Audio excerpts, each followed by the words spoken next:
I still don't know how we got down there. We had no business being there. We weren't registered. Thank God we weren't registered. My Lord, what a hell of a place. But it seemed you couldn't stay there without being registered. Everybody had to have some kind of registration. There was this strange extension of each life under total control in that polished hell. All the people were prisoners or inmates. Everything was compulsory. Each one was continuing in his own little private hell of his former existence without any relief, no surcease, no hope of it ever ending, and yet absolutely all useless. Just about like what the people on earth are doing now. They get up, they go to work, they do the same things every day. They come home, they go to bed. What do they accomplish? The world's getting worse. People are getting worse, and they're not making any progress. What they're doing is not profitable. It is not making any progress or getting anywhere. Everything was not only endless and fruitless and futile, but sort of backwards. I had a feeling things were either inside out or upside down. So peculiar. Part of the time it seemed like a hospital, and it was one huge, gigantic ship. Because I remember going out to the stern and looking out, and it was all dark and night, and the huge ship was moving slowly down this big, black, ominous, scary kind of river. It looked like the river of death. Everything kept moving at a very slow pace, but not stopping. It was like everybody was being rewarded with exactly what they deserved.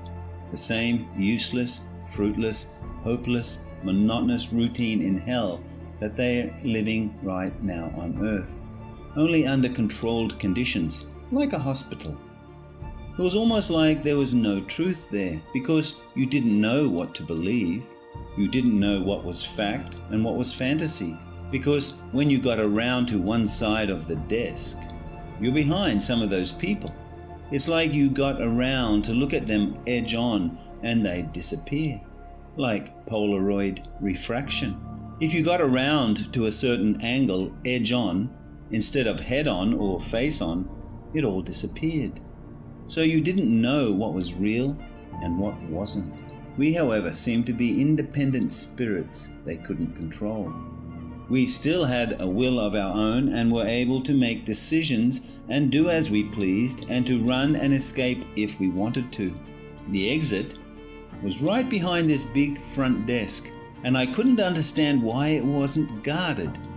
But nobody seemed to know it was there but us, or even be able to find it but us.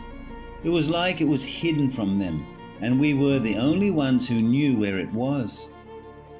I had a feeling like we were always on the run because they were searching for us, because we didn't belong there. We were like foreign spirits and not under control like strangers wandering in, and they were concerned about us. We were not prisoners, but they were trying to capture us and control us and trying to guide us. They seemed to be actually afraid of us and concerned about our movements because we were questioning what was going on, trying to analyze it. In other words, it was like if we didn't want to register, we had no business being there. If we didn't want to stay and register and enter in, we couldn't stay if we weren't registered, like a hotel or a hospital with visitors. Many parts of your city are undergoing heavy spiritual reversal. So there is a lot of dimensional warping going on. Well, one thing I did notice about life in my city is that values have been twisted in the spirit. What you think is up is really down. When you think you are working your way up in the world, you are often actually digging your way down spiritually. Yes, the high places of the proud and powerful, the lofty positions and penthouse apartments in the earth world are not actually closer to God in spirit, but reach down in the opposite direction and are closer to the God of this world, the Prince of the Air, as he is called. He loves high places, but since he can't be up there with God anymore, he has caused this reverse world to seem for now to be the real world. Here he can appear to be the highest and greatest, when really he is the lowest. To be where he is, you must go down and away from God.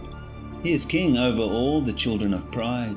He loves to establish himself and his kingdom in high places, and among the rich and powerful of the earth, where he can control the most people. Ultimately, he wants to control everything and everyone. And so it seems the spiritual and material worlds are merging. The procedure to register people and all they possess, every house and every item in the material world, is almost complete. Everyone, small, great, rich, poor, free and slave, must receive his mark for membership in this integration of hell and earth.